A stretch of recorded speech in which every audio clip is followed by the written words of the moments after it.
Olá, queridos amigos, namastê. Quando o assunto é política, qual seria a visão dos grandes santos, dos grandes mestres da Índia? Apesar de no Ocidente desejarmos divorciar a política da religião, na Índia ocorre o contrário. Na Índia, na verdade, religião e política andam juntas, de mãos dadas. Gandhi é conhecido como um santo político. Chaitanya Mahaprabhu andou em movimentos políticos de sua época, lutando contra a ideia das castas. Os santos sempre são ativos.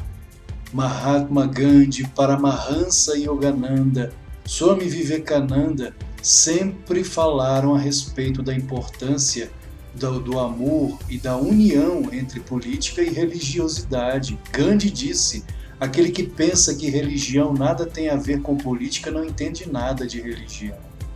É claro que ele se referia à autêntica religiosidade, ao Sanatana Dharma, que pertence à sabedoria dos grandes santos de Oriente a Ocidente, tanto na Índia quanto entre os santos cristãos.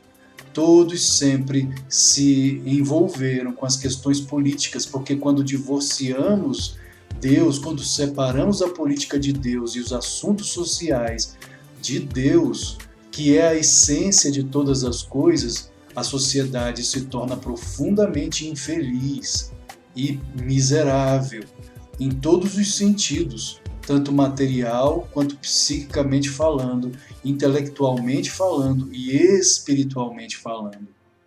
Yogananda, ele foi muito claro, foi onisciente, como seus discípulos afirmaram, onisciente, onipresente, onipotente, uma divina encarnação na Terra. Então, se ele foi onisciente, como de fato o foi, poderíamos pensar, bem, então ele previu o futuro, ele viu o que aconteceria no futuro? Será que ele falou algo a respeito do futuro, do que está ocorrendo hoje no mundo? E a resposta é sim, falou. Quando ele fala a respeito da era de Dwapara Yuga, a era do conhecimento da energia elétrica e das energias sutis ou atômicas, ele está se referindo à era atual. E ele diz claramente que o comunismo é o maior dos inimigos, para não dizer que estou mentindo. No livro Romance com Deus, editora Self-Realization Fellowship, páginas 66 e 67, eu gostaria de ler para vocês. A espiritualidade precisa ser forte em todas as nações, página 66. A temer ainda mais do que a guerra atual, referindo-se à Segunda Guerra Mundial, é a perversidade do bolchevismo, o maior dos inimigos. O bolchevismo é o comunismo russo, que surgiu ali na Revolução Bolchevique em 1917, na Rússia, e se espalhou pelo mundo. Aqueles que pensam que o comunismo não existe, basta observar o que está ocorrendo em toda a América, não só ali na Venezuela, na Nicarágua, em Cuba há décadas, na Argentina, mas até mesmo nos Estados Unidos, com o atual presidente norte-americano, não é, que é democrata. Os democratas são a esquerda nos Estados Unidos, que são, na época, não é, da Revolução Bolchevique, nós poderíamos chamá-los de mencheviques. São os intelectuais, são os mencheviques, que são, na verdade, a outra corrente do mesmo sistema socialista marxista. Os bolcheviques são os marxistas, são belicosos. Aqui no Brasil nós sabemos quem são os bolcheviques. E os mencheviques também, e os outros, não é? São os marxistas, são mais belicosos, até mesmo na forma de falar. Percebemos a belicosidade dos marxistas ou bolcheviques, e que aqui na América Latina mudou de nome e lugar, mas é a mesma essência, é o bolivarianismo. Então Yogananda fala, O bolchevismo maior dos inimigos. Eis uma história. Um leão e um urso brigavam pela carcaça de um cervo. O urso morreu e o leão, com a coluna quebrada, não conseguiu chegar até o cervo morto. Uma raposa, que estivera observando de longe, veio e arrebatou a presa. O comunismo ímpio está apenas esperando para disseminar-se e, de fato, como inclusive foi previsto por Nossa Senhora na aparição em Fátima, Portugal, as crianças em Fátima. Yogananda, pai do yoga no Ocidente, afirmou que as aparições de Nossa Senhora em Fátima, assim como também na França, em Lourdes, foram autênticas, foram reais. Ela realmente apareceu e ela alertou: a Rússia espalhará os seus erros pelo mundo. Isso em 1917 ou 1917, em sua aparição em Portugal, em Fátima. A Rússia espalhará os seus erros pelo mundo. Essa palestra aqui de Yogananda ocorreu em 1940. Então ele continua: precisamos, acima de tudo, lutar para manter a força da espiritualidade em todos os países. Isso em 1940, para que o comunismo não se espalhasse, mas em verdade o comunismo se espalhou.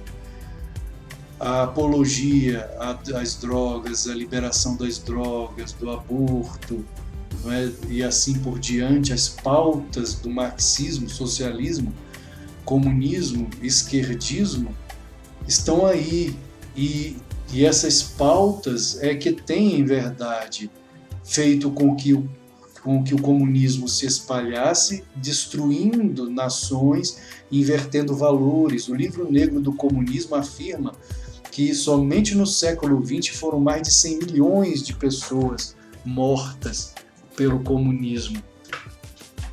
O livro negro do comunismo, escrito por historiadores comunistas, esse número de 100 milhões de pessoas mortas foi dado pelos próprios autores do livro.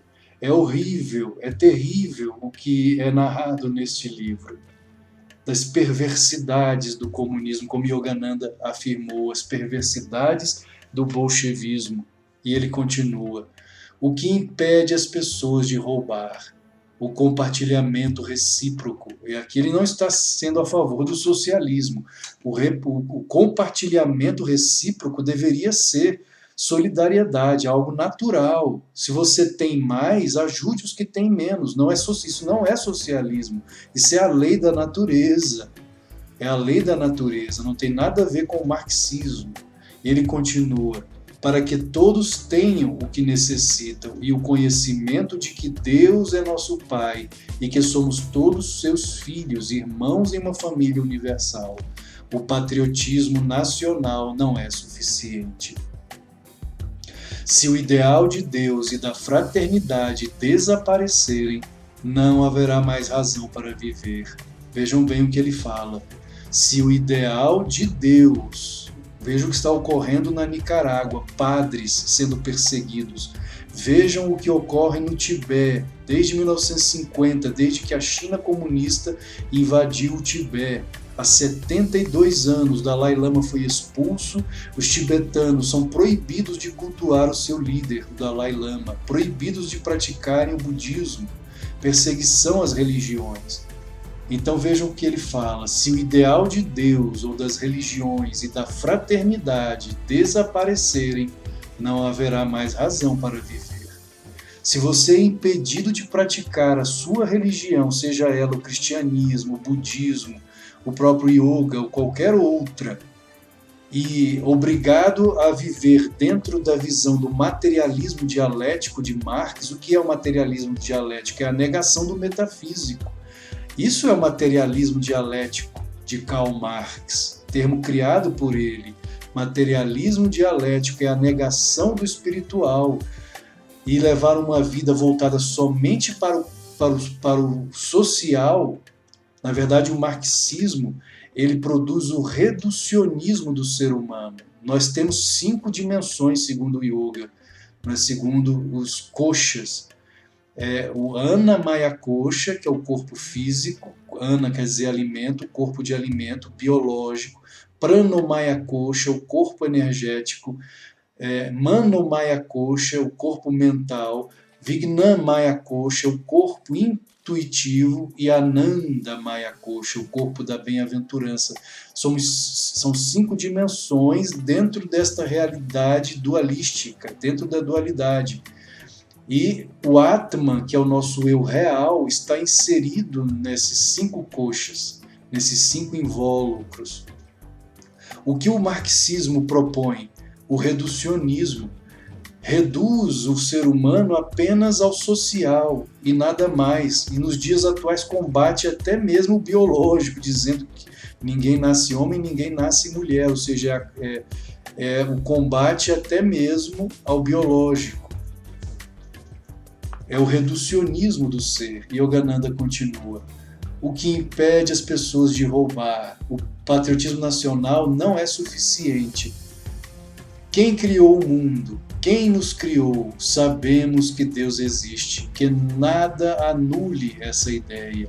A doutrina da crença em Deus é a única que, em última instância, trará paz à Terra. Nenhuma outra ideologia conseguirá fazer isso, ou seja, nenhuma ideologia sem Deus, como é o marxismo, conseguirá trazer paz. Então, quando os marxistas, socialistas, falam em paz, é falacioso, é a grande mentira, porque sem Deus não há paz, não há. A história já demonstrou isso, são mais de 100 anos de revolução bolchevique no mundo.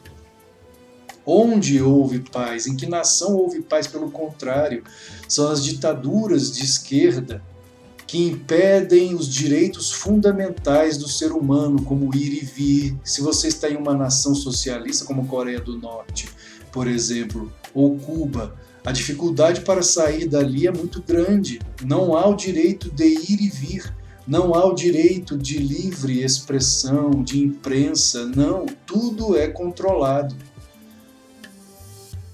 Yogananda continua. Lealdade à pátria. Enquanto você vive em um país, seja qual for, precisa ser leal a ele. Não devemos admitir elementos subversivos em nosso país. Considero a traição o mais terrível dos crimes, o mais tenebroso de todos os males do mundo. Nunca traia a sua família, vizinhos ou amigos, e nunca traia a seu país. Quem não consegue ser fiel à sua pátria, não consegue ser fiel a Deus. Então, se você queima a bandeira do Brasil e depois vai para a igreja, para a missa, ou para o centro espírita, ou para a escola de yoga, ou templo de yoga ou budista, você, na verdade, está sendo incongruente em seus pensamentos e atitudes. Se você não é fiel, não ama a sua pátria, também não ama a Deus verdadeiramente. Você possui recalques, como diria Freud, traumas internos, e na verdade você não está sendo autêntico em seus pensamentos, sentimentos e em suas práticas. Yogananda é claro aqui. Nunca traia a seu país. Quem não consegue ser fiel à sua pátria não consegue ser fiel a Deus. Lembre-se da história do morcego. Quando as aves e os animais brigavam entre si, o morcego se fazia aliado de um lado ou de outro, dependendo de quem estava ganhando. Vemos muito isso na política. Depois da assinatura de uma trégua pelos dois lados, ambos tomaram uma resolução: vamos destruir o morcego. Assim, lembre que é da maior importância ser leal à sua terra. Se você não gosta dos ideais do seu país, abençoe-o e vá para outro lugar. Aqui falta muito patriotismo, referindo-se aos Estados Unidos, relembrando. Essa palestra ocorreu em 1940. Com isso, não quero dizer que você deve amar os Estados Unidos com um tipo de patriotismo que tenta destruir outras nações. Em vez disso, ame seu país e seus ideais, para que assim consiga amar o mundo todo. Manava Dharma. Se todos amassem primeiro a própria pátria, Rastra Dharma, e depois expandissem este amor para incluir todos os outros países como seus, não haveriam mais guerras. Portanto, nunca tolere alguém que não seja um patriota verdadeiro. Ninguém tem o direito de viver neste país sem amá-lo. É errado morder a mão que nos alimenta. Eu preferiria que as pessoas me batessem ou me matassem do que me traírem. Abomino a traição, nunca traí a ninguém. O amor que dei a todos, eu o dei sinceramente. Não há uma só pessoa que possa se colocar perante mim e verdadeiramente dizer que fui desleal. Quando dou o meu amor, eu o dou de todo o coração. Mas isso não significa que não perceba quem não é sincero comigo. Diante do farol da luz divina, tudo é revelado. Assim, meus queridos, nunca traiam a ninguém, e sempre que virem uma traição, corrijam a pessoa e recusem-se a cooperar ou apoiar seus maus atos. Deus sabe quem está certo e quem está errado. Estejamos todos unidos em tudo o que é nobre. Apoie os ideais deste país. Se porventura ocorresse uma agressão bélica no intuito de destruir os Estados Unidos e o país precisasse de minha ajuda, eu a daria. Paramahansa Yogananda, afirmando isso, em legítima defesa aos Estados Unidos, a nação que o adotou, que o abraçou para que o yoga pudesse ser difundido no Ocidente. Por amor a seu povo e para defender a nação em cujas terras vivo, devemos fazer nossa parte para ajudar a proteger a América e nossos entes queridos, mas ao mesmo tempo não devemos permitir que o ódio nos domine. Não devemos permitir que o ódio nos domine. O mundo nunca precisou tanto de amor como agora. O amor será um fator muito forte para erradicar a guerra. Tomemos a resolução de que, aconteça o que acontecer, faremos de Deus a estrela polar de nosso amor e enviaremos amor a todos. Orem mentalmente comigo. Pai Celestial, Tu és amor, sou feito à Tua imagem, sou uma esfera de amor. Expando esta esfera para incluir toda a humanidade no reino do meu amor. Namastê.